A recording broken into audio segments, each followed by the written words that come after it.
तो विचारधारा से विचारधारा को काटा जा सकता है, तलवारों से इंसानों को इंसाफ नहीं मिलता है। क्योंकि बाबा साहब डॉक्टर अम्बेडकर ने, आपने देखा होगा कि बाबा साहब डॉक्टर अम्बेडकर ने कभी तलवार नहीं चलाई। बाबा साहब डॉक्टर अम्बेडकर ने कलम चलाने का काम किया था। बाबा साहब डॉक्टर अम्बेडकर ने जब कलम चलाई तो हमें संविधान दिया। जब उनके महापुरुषों ने कलम चलाई तो उन्होंने हमारे साथ क्या किया ये आप सबको पता है। उन्होंने हमें शिक्षा का अधिकार नहीं दिया, हमें पूंजी रखने का अधिकार नहीं दिया, यहाँ तक कि हमें इंसान होने का भी अधिकार नहीं दिया। मगर जब धन्य है बाबा साहब डॉक्टर अम्बेडकर, जब बाबा साहब डॉक्टर अम्बेडकर ने कलम चलाई तो संविधान दे दिया, और इस संविधान के अंदर वो सारे अधिकार दे दिए जो इंसान के लिए बहुत जरूरी है। अभी हमारी बहन बोल रही थी, सारे फंडामेंटल राइट बताए, सारे डायरेक्टिव प्रिंसिपल ऑफ स्टेट सब बताए, सब कुछ बताया। संविधान बहुत बड़ी चीज है, उसको पढ़ने की जरूरत है।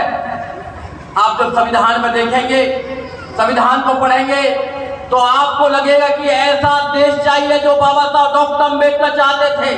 बाबा साहब डॉक्टर अम्बेडकर समता, मैत्रिक, भाईचारे की बात करना चाहते थे। क्या देश में समता है? क्या देश के अंदर जस्टिस है? क्या सोशली न्याय होता है? नहीं होता सोशली न्याय भी। संविधान होने के बाद भी अगर समाज में न्याय नहीं मिल पाता तो कहां जाए हम लोग, बताइए आप लोगों को। इसलिए न्याय नहीं हो पाता क्योंकि हमने बाबा साहब डॉक्टर अम्बेडकर की बात को नहीं माना। बाबा साहब डॉक्टर अम्बेडकर ने 14 अक्टूबर 1956 को क्या कहा था कि मैंने सब देखा है, ये चेंज होने वाले नहीं है, यहां पर कोई बदलाव की उम्मीद नहीं है। आप उस षड्यंत्र से निकलकर एक ऐसे घर में आ जाओ जो आपको मान सम्मान स्वाभिमान देगा, आपको शिक्षा देगा, आपको इंसान होने का अनुभव देगा। मगर हम लोगों ने नहीं माना, हम लोगों ने नहीं माना। जब नहीं माना तो फिर हमारे ऊपर कितनी परेशानी आ रही है आपको देखना पड़ेगा साथियों। जब हमारी सरकार होती है, जब सरकार में हमारे लोग होते हैं तो हमें न्याय मिलता है, और जब दूसरों की सरकार होती है तो हमें न्याय नहीं मिलता। इसलिए हमें सामाजिक न्याय नहीं चाहिए, हमें ट्रांसफॉर्मेशन चाहिए, सोशल ट्रांसफॉर्मेशन चाहिए जो हमेशा के लिए बदलाव हो जाए, ना कोई नीचा रहे ना ऊंचा रहे। ये संविधान गारंटी देता है, इसलिए हमें उस पर काम करना चाहिए। सोशल न्याय, सामाजिक जस्टिस तो सरकारों के ऊपर होता है। अब सरकार की हिम्मत है, सरकार क्या कर रही है? क्योंकि जो जीरो बैलेंस में एडमिशन हुआ करते थे आज क्यों नहीं हो रहे? 2007 से लेकर 2012 तक जो एडमिशन हुए आज क्यों नहीं हो रहे, बताइए ना। क्योंकि सरकार आपके बच्चों को पढ़ाई नहीं देना चाहती है, क्योंकि शिक्षा आपको बाबा साहब डॉक्टर अम्बेडकर के करीब लेकर जाएगी, शिक्षा आपको संविधान को पढ़ने का मादा देगी, शिक्षा आपको बाबा साहब डॉक्टर अम्बेडकर को समझने का मौका देगी। अगर आपने शिक्षा नहीं ली तो बाबा साहब डॉक्टर अम्बेडकर को आप समझ नहीं पाएंगे। बाबा साहब डॉक्टर अम्बेडकर कोई ऐसी चीज नहीं है जिनको पूजा जाए, बाबा साहब डॉक्टर अम्बेडकर को खोजा जाए, बाबा साहब डॉक्टर अम्बेडकर को ये देखा जाए कि बाबा साहब डॉक्टर अम्बेडकर ने ऐसे संघर्ष करके हमको अधिकार दे दिए। ऐसे कैसे अधिकार मिल सकते थे? उस समय तो नहीं मिल सकते थे, मगर उस समय बाबा साहब डॉक्टर अम्बेडकर ने हमें कैसे अधिकार दिए ये हमें समझना पड़ेगा। समझने की चीज है बाबा साहब डॉक्टर अम्बेडकर, मगर हम समझते नहीं है।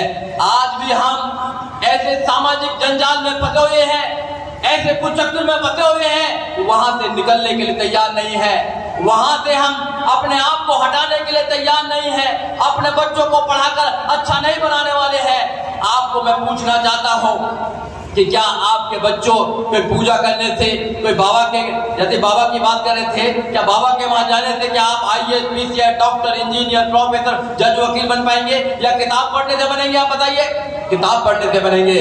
मगर सरकार आपकी किताब को बंद करना चाहती है, आपकी एजुकेशन को बंद करना चाहती है। जब भारत का संविधान का आर्टिकल 21A ये कहता है कि 6 साल से लेकर 14 साल तक के बच्चे को फ्री एंड कंपल्सरी एजुकेशन चाहिए, तो फिर सरकार आपके बच्चों को एजुकेशन क्यों नहीं दे रही है? और आपके बच्चे जब कावड़ लेने जाते हैं तो SSP और DM उन पर फूल बरसाने का काम करते हैं, और जब वो नौकरी मांगने जाते हैं तो वही SPA और वही DM आपके बच्चों पर डंडा बरसाने का काम करते हैं। क्या ये अंतर समझ नहीं आता? ये तो समझना आना चाहिए। जब आप रोजगार की बात करते हैं, शिक्षा की बात करते हैं, लॉ एंड ऑर्डर की बात करते हैं, तो ये सरकार आपको देशद्रोही बताती है, आप पर NSA लगाती है, आप पे UAP लगाती है, आप पे वो आपको जेल में पहुंचाने का काम करती है, आपको झूठे मुकदमों में डालकर आपको परेशान करना चाहती है। देखा नहीं आपने 2 अप्रैल को क्या हुआ? हमारे कितने बच्चों की कुर्बानी हुई और लाखों लोगों पर FIR, झूठी FIR कर उनको जेल में डालने का काम किया। आपने देखा होगा संघर्ष, आप 2 अप्रैल को तो संघर्ष किया आप लोगों ने, तो आपने SC/ST प्रिवेंशन एट्रोसिटीज एक्ट 1988 आपने ले लिया, मगर ये तो संघर्ष डेली का संघर्ष है। जिस पानी को पीने के लिए आज देखो बोतल में कितना अच्छा पानी है, इस पानी को पीने के लिए बाबा साहब डॉक्टर अम्बेडकर ने संघर्ष किया था। इस खाने खाने के लिए बाबा साहब डॉक्टर अम्बेडकर ने संघर्ष किया। इस कोट पैंट के लिए बाबा साहब डॉक्टर अम्बेडकर ने संघर्ष किया। हमारे जीवन में जो भी है वो बाबा साहब डॉक्टर अम्बेडकर की वजह से और इस संविधान की वजह से है, और किसी की वजह से नहीं है। मैं मानता हूँ, और मेरा जैसा इंसान तो भगवान को नहीं मानता, मैं मानता हूँ तो बाबा साहब डॉक्टर अम्बेडकर और बुद्ध को मानता हूँ, क्योंकि वो रास्ता है, वो युद्ध का रास्ता नहीं, वो शांति का रास्ता है, वो प्यार का रास्ता है, वो समता का रास्ता है, वो भाईचारे का रास्ता है। ये क्या कहते हैं? जब प्रधानमंत्री विदेश जाते हैं तो कहते हैं मैं बुद्ध के देश से आया हूँ, और या बुद्ध के खिलाफ इन्होंने युद्ध छेड़ रखा है, बाबा साहब के खिलाफ इन्होंने युद्ध छेड़ रखा है, और वैसे कहते हैं कि मैं बुद्ध के देश से आया हूँ। ये समझना पड़ेगा आपको। ये खत्म करना चाहते हैं, ये आपकी नस्लों को खत्म करना चाहते हैं, बर्बाद करना चाहते हैं, और एक बार आपकी नस्ल बर्बाद हो गई तो टाइम लगता है समझने के लिए। अभी समझ जाओ, अभी समझ जाओ, नहीं समझे तो बहुत देर हो जाएगी। क्योंकि आपने देखा होगा कि साथियों आज कैसा माहौल चल रहा है।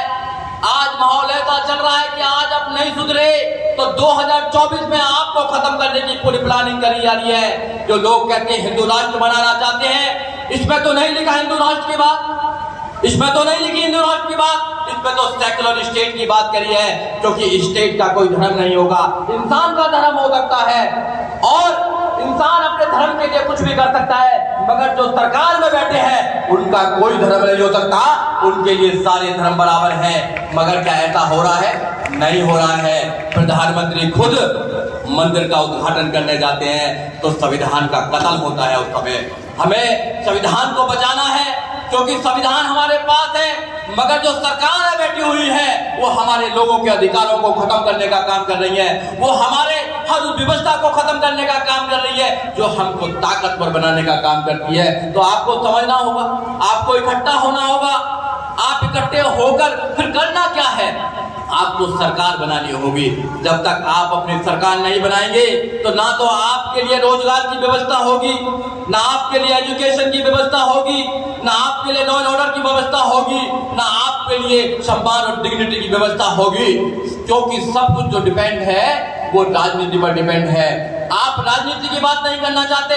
बाबा साहब डॉक्टर अम्बेडकर ने पूरा जीवन राजनीति की है। अगर बाबा साहब डॉक्टर अम्बेडकर लॉ मिनिस्टर नहीं होते तो बाबा साहब डॉक्टर अम्बेडकर कभी संविधान नहीं बना पाते। बाबा साहब डॉक्टर अम्बेडकर बैरिस्टर नहीं होते तो कभी वो संविधान नहीं लिख पाते। बाबा साहब डॉक्टर अम्बेडकर अगर विदेश जाकर वापस नहीं आते तो हमको अधिकार नहीं दे पाते। इसलिए आप राजनीति की बात तो करनी पड़ेगी आपको। राजनीति से अछूते क्यों हो आप लोग? राजनीति से कोई अछूता नहीं रह सकता। या तो राजनीति के आपको शोषण करना, आपके लिए शोषण का कारण हो जाएगा राजनीति, या आप राजनीति में एंजॉय कर सकते हैं राजनीति को। आप जब पैदा करते हैं राजनीति को, अपनी ताकत को पैदा करते हैं तो सारे रास्ते आपके लिए आसान हो जाते हैं। ये उदाहरण उत्तर प्रदेश के लोगों से अच्छा कौन जान सकता है? आपने तो राजनीति का जो फल है वो चख रखा है ना भाई। उत्तर प्रदेश के लोगों ने तो राजनीति कैसी होती है आपको पता है, राजनीति क्या होती है। फिर आप राजनीति से दूर क्यों जाना चाहते हैं? अपने बच्चों को राजनीति से दूर क्यों भेजना चाहते हैं? जिसको भी देखिए, कोई IAS बनाना चाहता है अपने बच्चों को, कोई PCS बनाना चाहता है, कोई जज बनाना चाहता है, कोई इंजीनियर बनाना चाहता है। अच्छी बात है, बनाइए, मगर राजनेता कौन बनाएगा? अच्छे एडवोकेट कौन बनाएगा जो समाज की लड़ाई लड़ सके? समाज की लड़ाई लड़ने के लिए भी तो आपको अपने बच्चों को आगे भेजना पड़ेगा। क्योंकि किसी ने हमारे लिए लड़ाई लड़ी थी, किसी ने हमारे लिए अपने बच्चों की कुर्बानी दी थी, किसी ने हमारे लिए अपनी पत्नी की कुर्बानी दी थी, किसी ने हमारे लिए अपने घरवालों की कुर्बानी दी थी। इसलिए हम यह खड़े हैं। अगर हम भी कुछ कुर्बानी करेंगे तभी तो आने वाली जनरेशन कुछ कर पाएगी। हम कुछ ना करें, सब वकील साहब कर दें, सब और लोग कर दें, सब प्रशांत जी कर दें, सब बहन जी कर दें जो बैठी हैं बहुत जी, सब आप लोग कर दें और कोई ना कुछ करें, ऐसे तो बात बनने वाली नहीं है। ऐसे बात नहीं बनने वाली है। हमारा जो रास्ता है वो कुर्बानियों का रास्ता है। आप बुद्ध से लेके आप मानव काशीराम साहब तक ले लीजिए, सब लोगों ने कुर्बानी दी है। बुद्ध राजा के बेटा थे मगर राजपाट छोड़कर आ गए और राजपाट छोड़कर पूरे दुनिया को संदेश दिया प्यार और मोहब्बत का। बाबा साहब डॉक्टर अम्बेडकर ने पढ़े लिखे होने के बाद भी सब कुछ त्याग दिया, हमको संविधान दिया, अधिकार देके गए, इंसान बनाकर गए। कम से कम इंसान तो बने रहो। और मानव काशीराम साहब नौकरी छोड़कर आ गए। नौकरी छोड़कर आकर कह दिया, अपनी माता जी को पत्र लिख दिया कि आज से आपका बेटा मर चुका है, ना आपके घर आएगा, ना शादी करेगा, ना 1 इंच जमीन होगी, ना एक पैसा बैलेंस हमारे अकाउंट में होगा। और आज से मैं बाबा साहब डॉक्टर अम्बेडकर, मानव काशीराम साहब ने कहा कि बाबा साहब डॉक्टर अम्बेडकर और ज्योतिबा फूले का काम करूंगा। ऐसे हैं हमारे महापुरुष। तो कुर्बानी तो देनी पड़ेगी, बिना कुर्बानी का काम तो चलेगा नहीं। जैसे आप लोग भी कुर्बानी दे रहे हैं, 10 मिनट बाद खाना जाएंगे, खाएंगे, ये भी कुर्बानी है एक प्रकार की। आप मुझे सुन रहे हैं तो कुर्बानी तो देनी पड़ेगी भाई। कुर्बानी की बात जब करते हैं तो बड़ी बड़ी कुर्बानी देनी पड़ती है। सब लोग बैठे हुए हैं यहाँ, लोग हम लोग पूरे देश में आवाज उठाने का काम कर रहे हैं। प्रशांत बहुत पूरे देश में आवाज उठाने का काम कर रहे हैं। किस दिन कोई गोली कहाँ लगेगी पता नहीं, मगर हम गोलियों से डरने वाले लोग नहीं है, क्योंकि हम अपने लोगों को कुछ देना चाहते हैं। अगर हम लोग डर जाएंगे तो आने वाली संतानें गुलाम पैदा होंगी। अगर आप लोगों को राज करना है, आप लोगों को राजा बनना है तो कुर्बानी तो देनी पड़ेगी मेरे साथियों, नहीं तो बात बनने वाला नहीं है। और विचारधारा क्यों जरूरी है? क्या हमारे समाज में आईएएस नहीं है? क्या हमारे समाज में पीसीएस नहीं है? क्या हमारे समाज में जज नहीं है? क्या नेता नहीं है? सब कुछ तो है, मगर फिर भी बारात क्यों नहीं निकलने दी जाती? फिर भी मूंछों पर मार दिया क्यों जाता है? ये सोचने की बात है, क्योंकि वो लोग हैं तो सही मगर वो विचारधारा के लोग नहीं है। उनके अंदर विचारधारा नहीं है, उनके अंदर तो कुछ और ही विचारधारा चल रही है। विचारधारा क्यों जरूरी है मैं बताना चाहता हूँ। अपने बच्चों के अंदर विचारधारा क्यों जरूरी आपको डालनी है मैं बताना चाहता हूँ। मैं एक एग्जाम्पल देना चाहता हूँ छोटा सा। 4 बच्चे थे और चारों बच्चे हॉस्टल में रहते थे। एक गांधी की विचारधारा का था, एक नेहरू की विचारधारा का था, एक पटेल की विचारधारा का था और एक बाबा साहब डॉक्टर अम्बेडकर की विचारधारा का था। गांधी की विचारधारा का था वो बहुत थोड़ा चालाक था। वो बोला खीर बनाएंगे, खीर। तो कोई चावल लेकर आया, कोई चीनी लेकर आया, कोई दूध लेकर आया, खीर बन गई।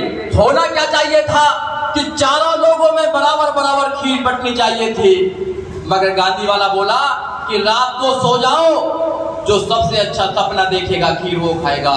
और सारे लोग सो गए।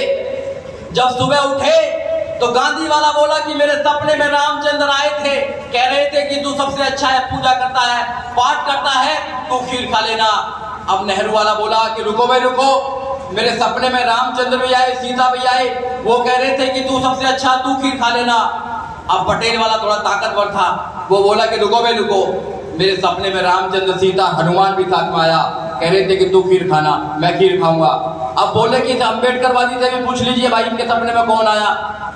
तो उसने कहा कि रहने दो यार, कोई बात नहीं। कह रहे बता तेरे सपने में कौन आया।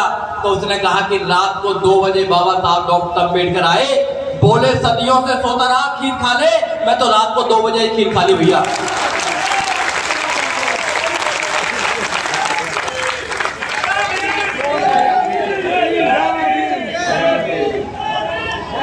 इसका मतलब यह है कि जो अम्बेडकरवादी है उस पर कोई जुल्म नहीं कर सकता। ये जुल्म किस पर हो रहा है ये आपको समझना पड़ेगा। अम्बेडकरवादी पर कोई जुल्म नहीं हो सकता। उसको पता है कि मेरा रास्ता क्या है, मेरी मुक्ति का रास्ता क्या है, मेरे बच्चों की मुक्ति का रास्ता क्या है। वो संविधान को पढ़ता है, अपने बच्चों को अच्छी एजुकेशन देता है और इनकी आंखों में आंखें डालकर इनसे सवाल करता है, इनसे पूछता है कि भैया खीर खाने से बच्चा कैसा पैदा होगा, तो इन पर सवाल नहीं मिलता। हल चलाने से बच्चा कैसे पैदा हो जाता है, तो इन पर सवाल नहीं मिलता, इन पर कोई जवाब नहीं है। तो आपको अपने बच्चों को अम्बेडकरवादी बनाना है और अम्बेडकर